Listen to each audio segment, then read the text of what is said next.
अगर मेरे अभिभावक अगर मुझे नेता मानते हैं तो मेरे लिए इससे बड़े गर्व की और क्या बात हो सकती है। लालू जी ने, मेरे नेता आदरणीय रामविलास पासवान जी ने, दोनों ने साथ मिलकर काम किया है। और अगर उनकी तरफ से अगर मुझे ऐसा प्रोत्साहित करने वाला अगर बयान आता है जिसमें वो मुझे नेता कहते हैं तो उसके लिए मैं उनका दिल से, हृदय से मैं उनका धन्यवाद करता हूं। दिन में लालू प्रसाद ने चिराग पासवान को लोजपा का नेता कहा और कहा कि तेजस्वी यादव के साथ मिलकर उनको सियासत करनी चाहिए, चुनाव लड़ना चाहिए। तो चिराग पासवान ने जवाब में कहा, थैंक यू। लालू प्रसाद हमारे अभिभावक हैं, अगर उन्होंने मुझे नेता कहा तो मेरे लिए ये गर्व की बात है। क्या आप चुनाव लड़िएगा, चुनाव चिराग पासवान तेजस्वी यादव के साथ? तो उन्होंने कहा कि देखिए, मैं उनकी भावनाओं की कद्र करता हूं, लेकिन अभी हमारा सारा फोकस है लोजपा को मजबूत करने में और आशीर्वाद यात्रा पर। उन्होंने कहा कि यूपी में भी लोजपा चुनाव लड़ेगी और काफी मजबूती से लड़ेगी। हमारी तैयारी वहां जोर शोर से चल रही है और एक बड़ी बैठक जल्दी ही हम दिल्ली में करेंगे जिसमें यूपी को लेकर अपनी रणनीति का हम खुलासा करेंगे।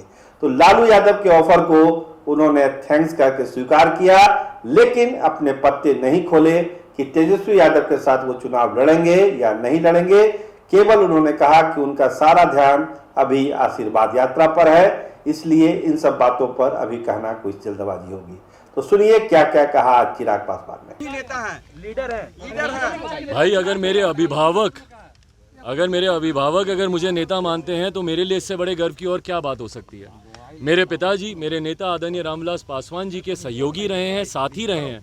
दोनों की मित्रता अच्छी रही है एक लंबे समय तक। लालू जी ने, मेरे नेता आदरणीय रामविलास पासवान जी ने, दोनों ने साथ मिलकर काम किया है। और अगर उनकी तरफ से अगर मुझे ऐसा प्रोत्साहित करने वाला अगर बयान आता है जिसमें वो मुझे नेता कहते हैं तो उसके लिए मैं उनका दिल से, हृदय से मैं उनका धन्यवाद करता हूं।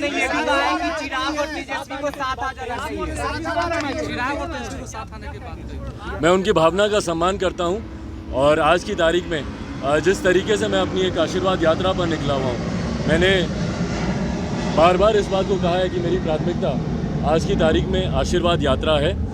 तो मेरा पूरा ध्यान अभी केंद्रित मेरी इस आशीर्वाद यात्रा पर है।